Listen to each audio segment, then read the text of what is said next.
lovely friends, and welcome back to my channel. Today's video is a high school sketchbook tour, and this is probably going to be obscenely long because I have not one, not two, but four sketchbooks that I want to go through with you.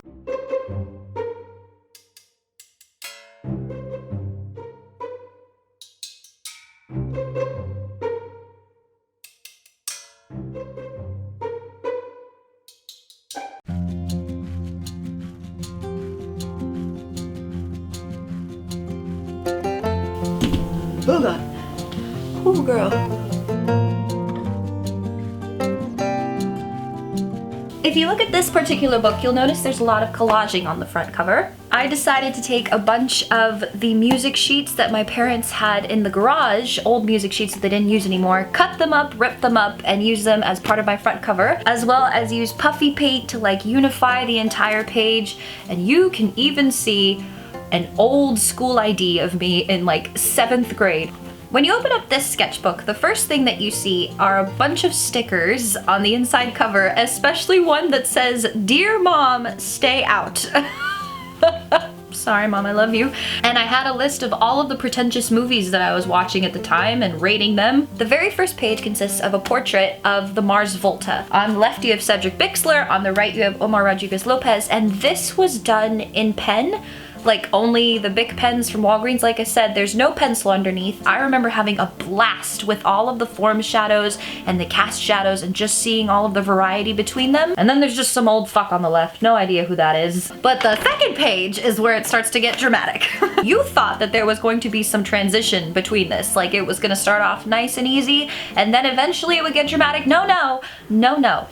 It is just the second page where this starts to happen. On the second page, you have a pen drawing of some old woman, as well as a pen drawing of Cat Stevens. Oh my god, young Cat Stevens is so fine. I don't care what anyone says. In this sketchbook, you can see that I'm trying to start the journey of finding myself as an artist, because there's a lot of balance between like realism, as well as stylized portraits that aren't so realistic, and blotches of color, and graphic geometric shapes, and text, and all of this stuff. Oh boy, okay, so here we have our very first dramatic words, and this just says, so mad, so mad, so mad, so unbelievably angry. No words can describe how angry I am.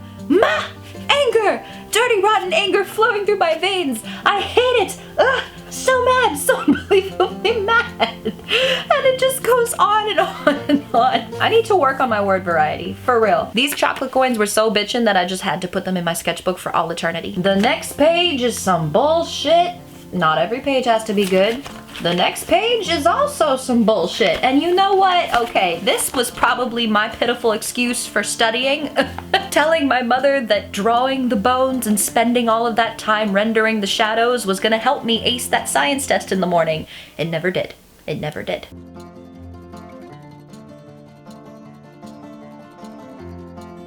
Trust equals who plus how. Girl. Whether it's a page of 3D stickers and hands, or a page of things that have nothing to do with each other, there's always some weird writing that shows you exactly what my mental state was at the time.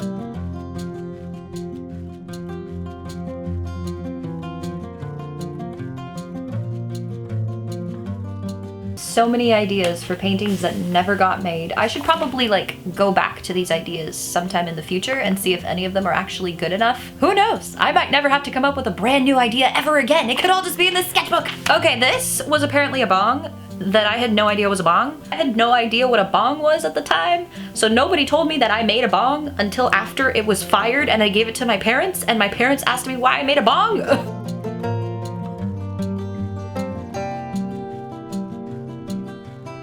Oh, Jesus Christ, and here come the math notes. No! Amplitude y equals 4 sine x period 2 pi over b.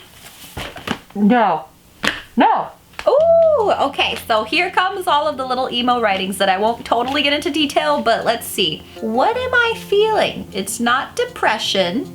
It's just that I'm unsatisfied, tired of being suspicious, afraid. I have become prone to curling up in a ball and not wanting to speak to anyone because almost nobody can make this better. Oy vey.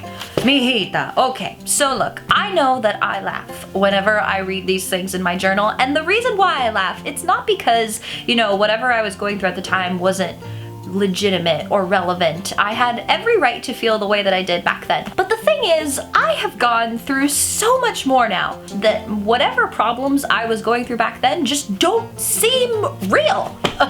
Ow. But for any of you going through something in middle school or high school right now, I just want to help you and just tell you that it gets so much worse before it gets better, girl.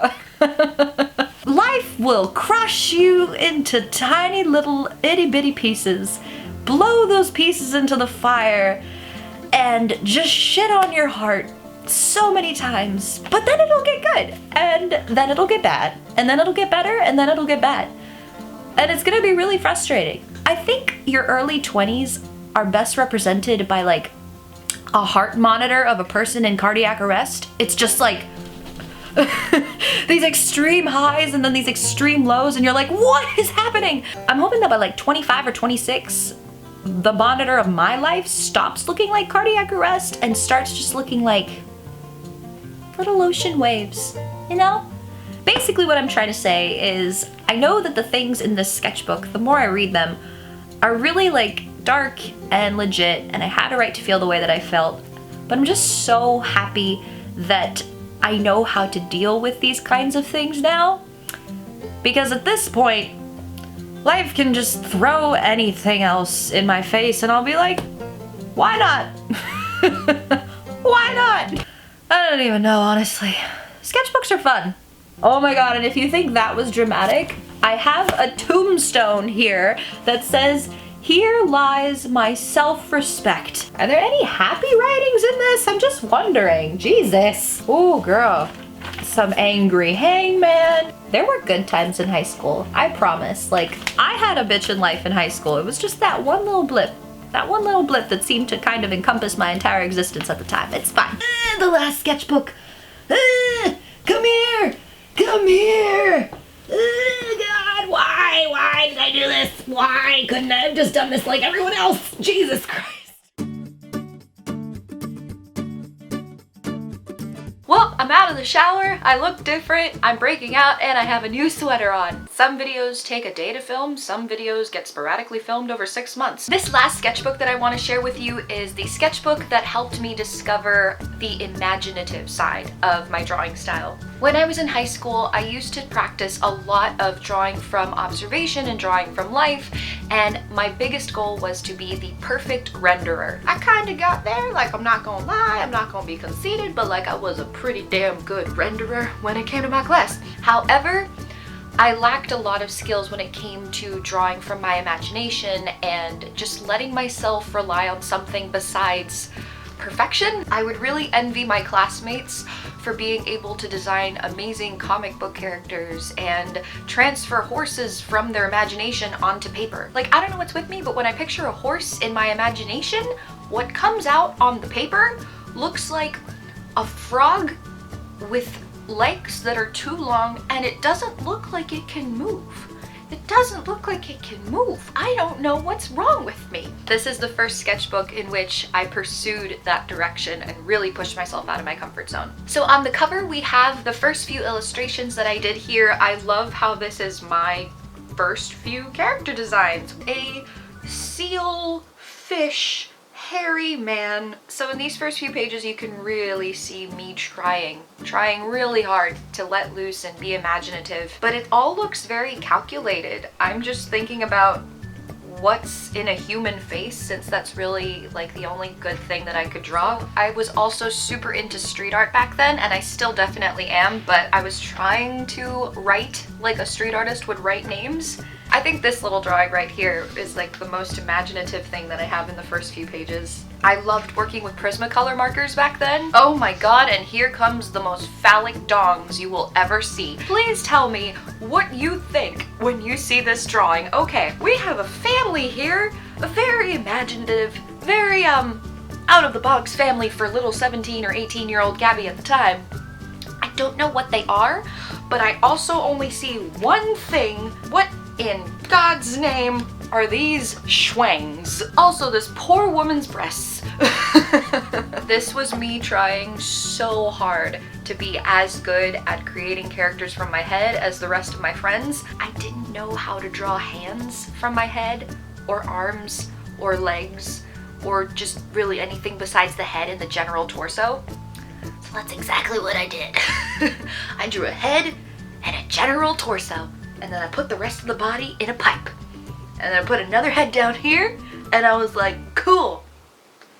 That's imaginative, right? And now we have a drawing of me and my teachers. This was my English teacher, this was my economics teacher, and this down here was my psychology teacher. I don't know what I had against my English teacher. I remember really liking him. Why did I draw him that way? Go away, fly! Trying to expand on the style, make some creepiness.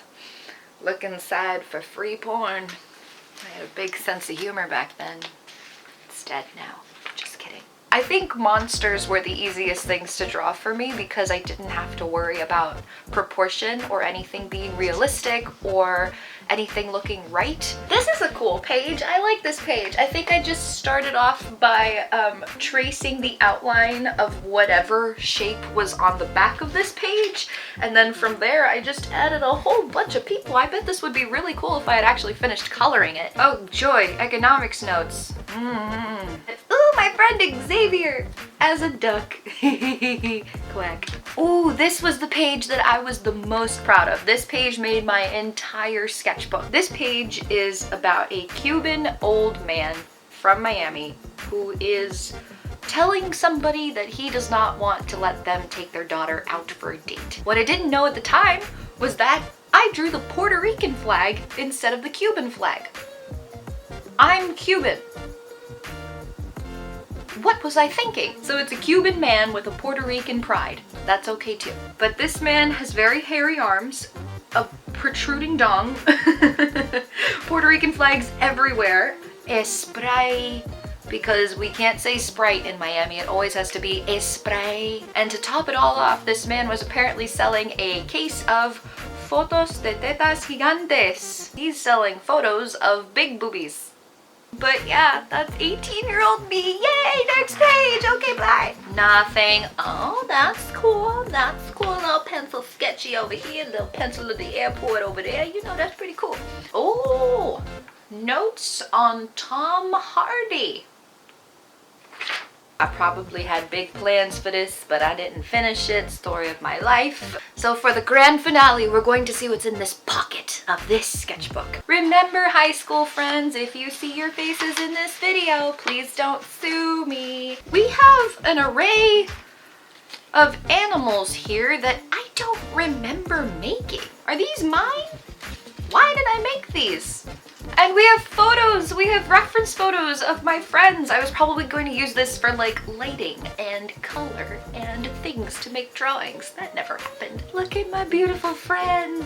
Ah! I remember taking these photos in like one of the sculpture rooms with all the lights off. My friend Seth, I love him. My high school sculpture teacher after he cut his hair and we all felt betrayed. And then one of my best friends in the world, Diana. You know, Diana, if you're watching this, I think we're the type of best friends that don't need to talk to each other for numerous years in order to still feel a connection. You are inviting me to your wedding. Do you understand? Yay, we finished! And I definitely have to leave because it's probably like 9:20 and I need to leave for work. No!